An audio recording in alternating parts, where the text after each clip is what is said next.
All right, guys, so we do have an update on the Oregon State Washington State mess. It is interesting, both of those teams playing each other this week in a ranked game, possibly Washington State's last big game, because I do expect them to start losing a lot more, unfortunately. And also, you've got the whole situation with the Pac 12. Another crazy thing that's happened with the Pac 12 is we've just kind of organically gone into this season. The conference is amazing. You know, you've got Colorado on the up and up. They've had a crazy program turnaround. You've got 7, 8 teams ranked at this point. And it is crazy to think this conference will basically not be in existence here starting next year. And now, what can Oregon State, Washington State do to try and keep the Pac 12 together? More so, it is just the idea of them trying to keep the money flow coming in, because they do get more money for being a Power 5 conference. Promotion, relegation in college football, game-changing idea that could help save the Pac 12, and this is in collaboration with the Mountain West. Quote, "We have to think differently," according to one Mountain West athletic director who wished to remain anonymous. Ah, yes, they always want to be anonymous. "We're always trying to fit things in a box, and we are always late to the party. How do we get in front of this? The Pac-2's answer, some believe, should be to create a two-conference partnership with the Mountain West around a model similar to the European soccer leagues, using a relegation and promotion system for football and potentially other sports." This seems like a money nightmare. The goal is to create high-stakes matchups, scheduling alliances, and a point system to fuel interest and excitement in college football's lower tier. In theory, such a system would make lower-tier, resourced college football programs more appealing to linear and streaming partners in a world where the industry is leaning on such income to survive. It's time we admit what college football is: an entertainment product. And so it seems like the whole idea of relegation and promotion could create extra drama when it comes to these otherwise completely meaningless college football games. If you have two teams that maybe you're going into the second last week of the season, they both have 3 wins. Nowadays, nobody cares about it, but if one of them was on the verge of being relegated to a lower league, that possibly would be a bigger game. Same thing with the idea of promotion. It makes games at the end of the season that otherwise would likely be meaningless.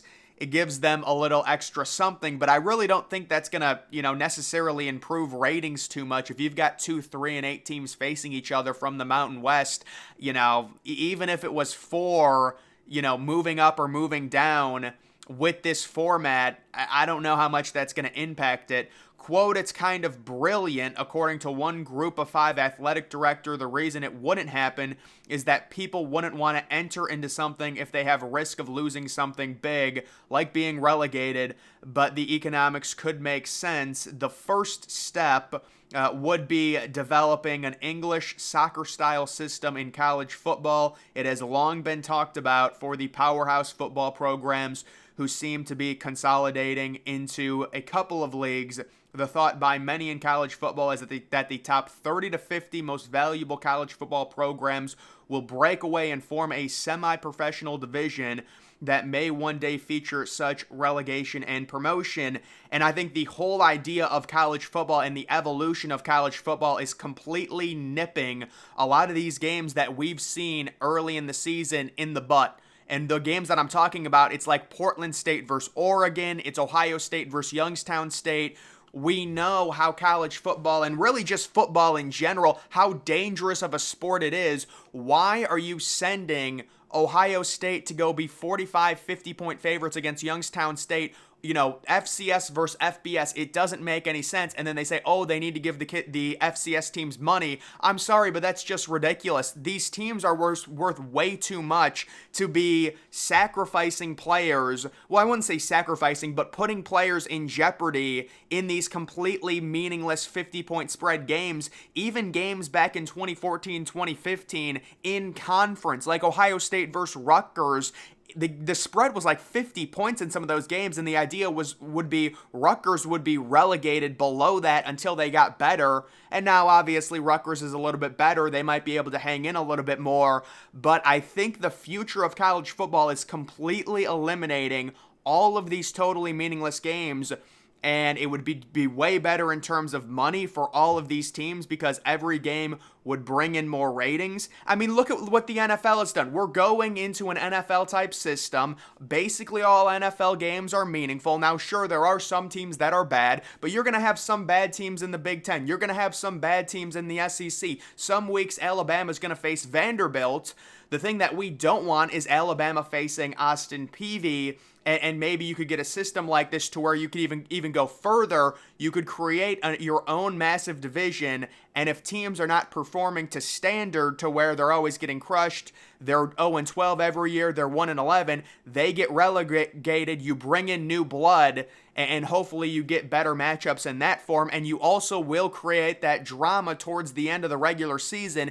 If a team is on the verge of being relegated, maybe it's two really bad teams facing off, the loser gets relegated to the lower division, you could theoretically manufacture drama by doing something like that. But this, you can see the steps here: retain the millions of dollars in assets in existence within the Pac-12, including at least $50 million in NCAA tournament basketball shares, more than $40 million in reserves, and whatever else the Pac-12 network and infrastructure as well. This is the idea for the Pac-2 to survive and create some type of relegation format with the Mountain West. It would be Oregon State, Washington State, and members of the Mountain West. They would have to retain the entire Pac-12, retain automatic qualifying spots in NCAA championship tournaments for each league's champion in all sports except football, retain revenue distribution from the college football playoff for each league, which is a real question. The idea starts with the Pac-12 and Mountain West each having at least 8 members for a total of 16 members. So they would take some of the members from the Mountain West, they would put them in the Pac-12,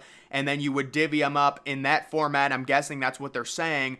Think of it as a Pac-12 division and a Mountain West division under the umbrella of this football relegation partnership.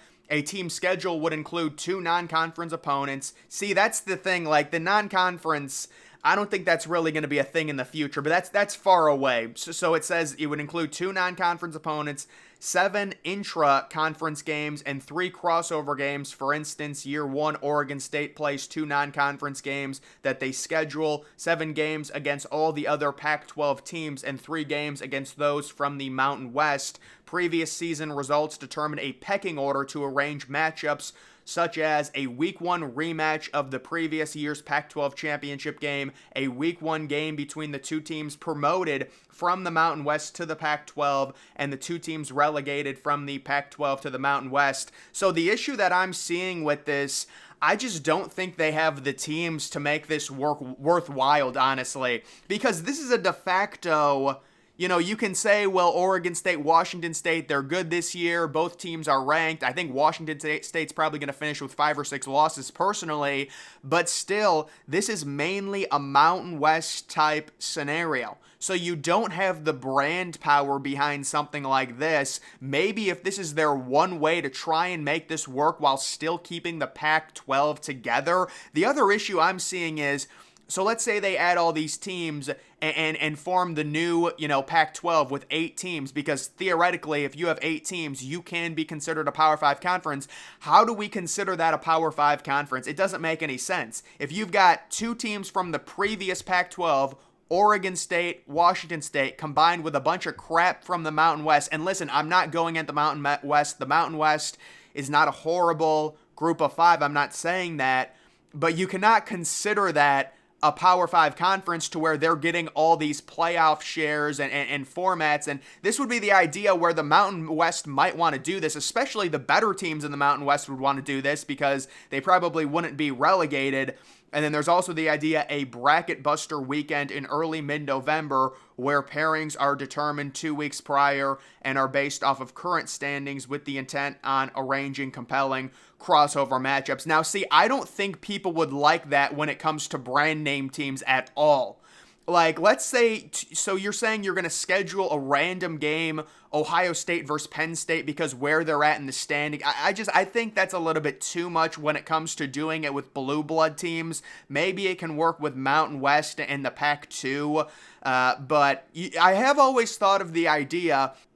I know they've done it in college basketball. It's like the ACC versus the Big Ten Challenge, and you would love to see something like that done when it comes to college football. The problem is scheduling these things with college football. It takes so dang long. A lot of these teams scheduling 3 or 4 years in advance. That is a major issue when it comes to that. And then this is just another thing that I found online, a potential, with everyone involved. You've got the Premier League, kind of like the European soccer thing, 12-team playoff to determine the national champion, bottom 4 relegated to the Championship League. The Championship League would be 20 teams, and then you can see 12-team playoff, top 4 promoted to the Premier. So the bottom 4 from the top league would be relegated to the championship, and the top 4 from the Championship League would be promoted to the Premier League, and then the bottom 4 of the Championship League would be relegated to League One.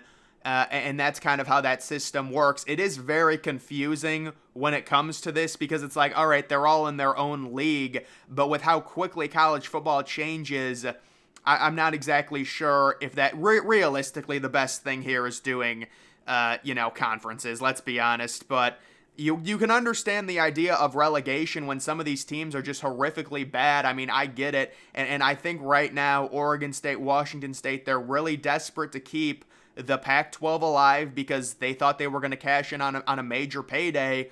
And it is crazy to think about, what if the Pac-12 was going to the negotiating table next year and they still had USC, and they still had everyone. Let's just say that. And you've got Colorado. I mean, Colorado is a very hard team to assess right now because they've been so bad and then now they've been so good in terms of, how attractive they are for a network. I mean, my goodness, Colorado right now is getting all the big noon games over Michigan, Ohio State, everyone.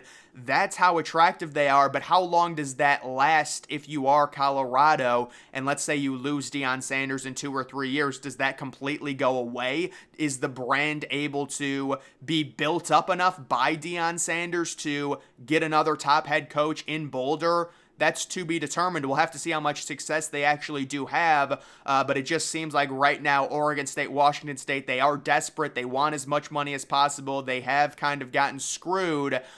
This is a situation where it's just like any other conference. If this happened to the ACC, we would be talking about, Boston College getting screwed and some of the lower teams in the ACC. If this happened to the Big Ten, you'd be talking about the worst teams in the Big Ten, like Northwestern getting screwed. It just comes down to the Pac-12. This is the conference that completely dissolved, and the 2 bottom teams in this conference have gotten screwed, and they're doing whatever they can to try and piece this together, including maybe a scenario like this, although some of those things really wouldn't work when it comes to Power 5 football. And then also the entire money thing. Like, obviously, all of these teams are locked into TV deals. How would you convince a team that gets relegated to get bumped down a notch in terms of your TV money? That would be a major legal problem that I don't think. Well, the good thing is for the Mountain West, this is why it could work with the Mountain West. The Mountain West TV deal is up in 2026. And you're talking about a clean breakaway, a clean bill for the Mountain West where you put a new Pac-12, which is 8 teams, and a new Mountain West, which is also 8 teams. And you could do something like that with a brand new TV deal that's formatted. If you're in the Pac-12, you get X number of dollars, presumably more than if you're in the Mountain West. And if you're really bad, you get relegated to the Mountain West. And if you're really good, the top 2 get promoted to the Pac-12. It would be a model kind of like that. So guys, it is interesting to talk about. We have talked about relegation, promotion, a league like that for a while now, and seeing how everything is setting up, I don't think we're going to get it anytime soon because that has not been dialogue at all that I've seen when it comes to all of these major TV deals. I do think we're going away from, with the expansion of these leagues, there's going to be less and less and less non-conference games, There's going to be less and less non-conference games. And you might say, well, it gets stale. We don't want to see Ohio State face Rutgers every year. Well, you're not going to have to. Think of the Big Ten. starting next year, Ohio State in the Coliseum, that's considered a conference game. Ohio State at USC now is a conference game. Ohio State at Oregon is a conference game. So the leagues are so big and they're still expanding. I think they at least go to 20 teams, maybe 24 teams. The idea is you really don't need non-conference games when you've got all of these teams like, Washington in the Big Ten, Washington facing Michigan State, the game that we just saw this past week, that's going to be a conference game. So that's the idea of it, and then maybe the Big Ten adds teams from Florida and they get everyone, and they don't even need to play non-conference games at that point. I do think we need to really limit the non-conference, and I think it's going to be a 10-2 model in the Big Ten. They're already hinting at it, where it's 10 conference games, 2 non-conference games, and then there will be an incentive for Big Ten teams when it comes to your 2 non-conference games. One of them is going to have to be a home and home. You're going to have a home and home scheduled with someone, hopefully a good team from the SEC or from the Big 12, and then the other game can be the crap opponent, but we don't want FCS. No FCS. It has to be FBS. You can face a MAC team. You can face a Sun Belt team. Well, I guess the Big Ten teams don't really face Sun Belt teams, but just face a team that you're locally close to. And that's probably the next format. And then after that, when we get way out there, probably when we're not even talking about this anymore, like 20 years, 20 years down the line, it ends up becoming just fully every game. It's the NFL. Every game is important. Every game is basically within your own conference. Every conference is 20 teams or 24 teams, and that's the way it's done. Because the leagues are so big, it's just going to create the idea that you don't even need non-conference games at that point, and every game matters, and the TV networks are raking in money off of all these games, but we will see what ends up happening. Either way, guys, that is going to do it for this video. Make sure you're following me on X. Link to that's always in the description.